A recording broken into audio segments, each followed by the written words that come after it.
ग्राम बैगा हरत रामधू दरी पार जे आज बैगा हवा में है दरी पार के जिन हमारे पूर्वज मन बैगई करत रही से आज एक खल्लारी माता के द्वार में हवा में है। आज हमार पूर्वज के जमाना में ये माता में इतना बकरा कटे दूर दराज के सब हमारे तीर्थ खार के गाँव गो मन पूरा यहाँ बदना बधे और मन्नत पूरा होए। का बोलते सियान मन है जे पूर्वज सियान में रही मन है हमार परे वाला भगत जी हावे वह बोकरा वोकरा नहीं दे के आज सेत कर दिस।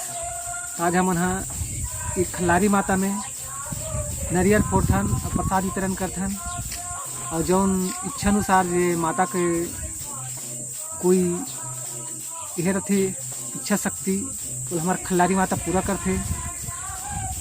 ये बधना वधना काय काय कथे हमारे देहात में उलत नहीं जाना नतेकला एक कहा हूँ।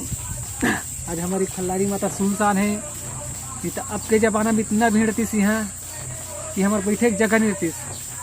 जिन समय बकरा चालू हो रही से अब वो जमाना ख़त्म हो गए। जय खल्लारी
Oh,